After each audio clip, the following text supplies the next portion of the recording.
Olá pessoal, sou João Vitor Wrobleski, sejam todas e todos bem-vindos ao canal Filosofia da Psique. Inscreva-se no canal e clique em gostei nos nossos vídeos e áudios.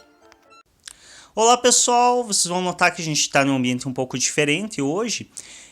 O estúdio que eu costumava gravar os vídeos já meio que saturou, o pessoal até já andou comentando que já estava meio cansado daquele mesmo fundo azul, eu também já estava um pouco cansado, mas devido a algumas limitações eu não tenho como ser muito criativo em relação ao nosso ambiente de gravação, mas recentemente eu comprei essa estante para colocar meus livros, que já estava sem espaço, e achei que era um ambiente legal para a gente gravar os vídeos a partir de agora.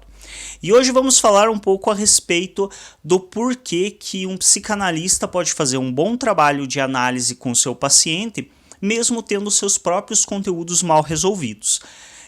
Algumas vezes eu vejo algumas pessoas falando, e de fato é importante a gente fazer a análise para poder atender, porque se você não faz a sua própria análise, a chance de você projetar coisas no seu paciente ou de você estabelecer contratransferências negativas para a terapia do teu paciente é muito grande. Mas aí eu vejo algumas pessoas falando que tal pessoa está totalmente analisada, está bem resolvida com as suas questões, ou eu mesmo estou bem resolvido com as minhas questões.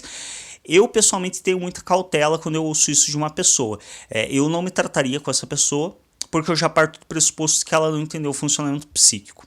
Se ela realmente acha que ela está bem resolvida com todos os seus conteúdos, ela não entendeu o funcionamento psíquico, já que o próprio Freud nos alertava que existem conteúdos de traços mnêmicos que são anteriores à fala e que nós não conseguimos acessá-los e, portanto, eles sempre estarão criando novos conteúdos. Então, o que é possível se fazer a partir da análise é se entender com boa parte dos conteúdos que te geram sofrimento. E a partir disso conseguir ter uma vida mais estabilizada. Mas o próprio Freud dizia que não é possível trazer a felicidade para ninguém a partir da terapia. Que você simplesmente liberta essa pessoa de um sofrimento insuportável para trazê-la de volta para um tédio rotineiro. Então essa questão de se estar totalmente resolvido com seus conteúdos não só é uma afirmação falsa, que não é possível, como é uma afirmação preocupante, porque quando uma pessoa me diz isso, eu também posso entender pela base teórica psicanalítica que essa pessoa tem algum recalque, alguma repressão tão intensa sobre os seus conteúdos que ela nem mesmo dá conta de reconhecer ter conteúdos. Então é bastante preocupante. E nesse sentido, mas aí, o terapeuta não está bem resolvido com seus conteúdos, ele não pode atender o paciente. Eu vou usar como analogia para explicar isso uma questão referente à nossa face.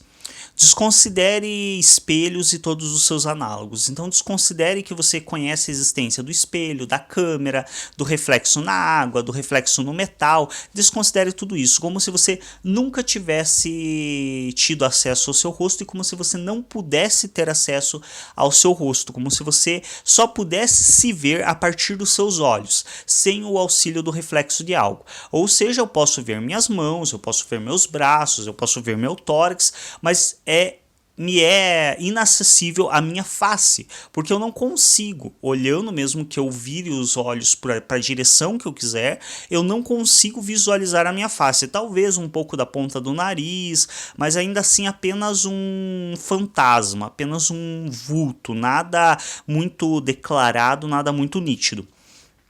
E isso para todos nós, então nenhum ser humano tem a capacidade de conseguir visualizar a sua própria face sem o auxílio de alguma ferramenta. Com os próprios olhos nos é impossível. Agora, imagine então que eu tento identificar manchas na minha pele, ou eu tento identificar o formato do meu nariz, ou eu tento identificar o comprimento e a forma da minha barba, ou então eu tento identificar na minha face a cor dos meus olhos. Eu nunca vou conseguir fazer isso sem o auxílio de uma outra ferramenta ou sem uma pessoa que me diga de que cor são os meus olhos, de que comprimento está a minha barba. Ainda assim eu terei a visão dela, não necessariamente a minha. Agora, eu consigo visualizar no outro o rosto do outro. Eu consigo visualizar em você, se eu te olhar frente a frente, qual é a cor dos teus olhos. Eu consigo visualizar e te dizer. Você talvez não tenha um acesso direto à cor dos seus olhos, mas você vai saber qual é a minha interpretação da cor dos seus olhos. Eu consigo te dizer qual é o formato do teu nariz. Essa é a questão referente à psicanálise. Muitas vezes o terapeuta vai sim ter vários conteúdos seus mal resolvidos, mas isso não impede que ele faça um bom trabalho terapêutico, porque ele está olhando para os conteúdos do outro e não para os seus. E para os nossos conteúdos é mais difícil olharmos. Porque é a mesma questão da face, eu posso olhar para a face do outro, eu não consigo ver a minha própria face, porque eu estou imerso em mim mesmo. E é isso que é muitas vezes a questão psicanalítica. O sujeito ele está tão imerso em si mesmo que ele não dá conta de se enxergar, ele não dá conta de ver a sua própria face. E aí cabe ao psicanalista ser o espelho que vai refletir para esse sujeito a sua face. Cabe ao psicanalista emprestar os seus olhos para que o paciente enxergue nos olhos do psicanalista o reflexo de si mesmo. E para isso, ele não precisa necessariamente reconhecer os próprios conteúdos, porque a função dele é reconhecer os conteúdos do paciente, é jogar de volta os conteúdos do paciente para que o paciente se reconheça nos próprios conteúdos. Claro, existe um nível no qual vai ocorrer uma contratransferência negativa.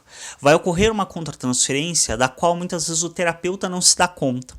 E aí ele começa a projetar os seus próprios conteúdos no paciente ou a manusear, entre aspas, ou seja, a devolver para o paciente coisas que são suas e não coisas que são do paciente. E isso sim vai ser extremamente prejudicial à terapia e não vai funcionar. Simplesmente não vai ocorrer a análise desse paciente. Mas também não significa que um terapeuta precise estar 100% resolvido com tudo para poder gerar a análise do seu paciente. Porque se fosse esse o caso, não teríamos nenhum terapeuta apto a atuar. Porque ninguém está plenamente resolvido com seus conteúdos. E como eu mencionei antes, se alguém diz estar, é preocupante. Significa que talvez essa pessoa tenha tantos conteúdos tão pesados a respeito da sua vida, mal resolvidos, que ela tem uma repressão tão intensa que nem mesmo dá conta de reconhecer que tem conteúdos. Já a pessoa que minimamente está analisada, que se analisa e que faz a análise junto a um profissional, essa pessoa ela dá conta de reconhecer, sim, eu tenho conteúdos, eu tenho vários conteúdos mal resolvidos e justamente por tê-los eu vou me preocupar em não transmitir isso para o meu paciente. Então quando eu atendo a pessoa, eu vou após o atendimento analisar qual foi esse atendimento, analisar quais foram as discussões, analisar qual foi a situação que perpassou o atendimento para entender. Isso é do meu paciente ou tem algo aqui que é meu? E a partir do momento que eu reconheço, não, tem coisa aqui que é minha, os meus conteúdos estão atravessando na terapia, estão interferindo na análise do meu paciente, bom, aí eu vou para a supervisão. É para isso que existe supervisão. Que é outro aspecto também. Muitas vezes as pessoas dizem, sempre tem que fazer supervisão. Não tem que sempre fazer supervisão. Você faz supervisão quando você reconhece que alguma coisa sua está atravessando na terapia com o seu paciente. Mas e como que eu vou dar conta de reconhecer sem supervisão? Bom, aí não te falta supervisão, falta formação. Porque se você não dá conta de perceber que existem coisas suas atravessando na terapia e como o paciente te afeta, o que te falta é análise própria e uma formação adequada, não necessariamente a supervisão, porque a supervisão é para entender quais são os conteúdos que estão te atravessando depois que você já reconheceu estar sendo atravessado. Se você não dá conta nem mesmo de reconhecer, é problemático, porque a primeira coisa que um bom terapeuta tem que fazer após a terapia não é se perguntar, será que esse paciente me afetou? Não, é se perguntar como esse paciente me afetou. Todo paciente vai nos afetar. Se você não é afetado pelo teu paciente, ou você está recalcando com tanta intensidade que não dá conta de se reconhecer nesse afeto, ou então, talvez você não esteja estabelecendo uma empatia com o seu paciente. Porque se você estabelece minimamente uma empatia, se você entende que é outro ser humano que está na sua frente, em algum nível essa pessoa vai te afetar. O importante é entender, esse afeto é prejudicial ou é favorável para a terapia? Porque existem muitas coisas que o paciente vai nos afetar, que se o terapeuta souber manejar esse afeto vai ser favorável à análise do seu paciente. Porque se o terapeuta reconhece e usa esse afeto como ferramenta, esse afeto possibilita uma boa análise. O que não pode ocorrer é o terapeuta utilizar esse afeto para agredir o seu paciente. Então o paciente me traz alguma coisa e eu devolvo para ele, mas por que você pensa assim? Opa, pera lá. O que me leva a usar esse tom de voz? O que me leva a colocar essa pergunta dessa maneira? O que me leva a achar ou partir do pressuposto e deixar isso evidente para o meu paciente de que ele não deveria pensar desse modo? Não. Eu vou tentar entender com essa pessoa e o que te leva a pensar desse modo. Não colocar já com um pré-julgamento de que não, você está pensando errado, peraí, você não tinha que estar pensando assim. Isso é um conteúdo meu que está sendo projetado no meu paciente. Eu tenho que tentar entender o que aquilo significa para o paciente e não para mim. É isso, espero que tenha sido de proveito esse vídeo, espero que gostem do nosso novo ambiente de gravação e até um próximo vídeo. Se inscrevam no canal e cliquem em gostei nos vídeos.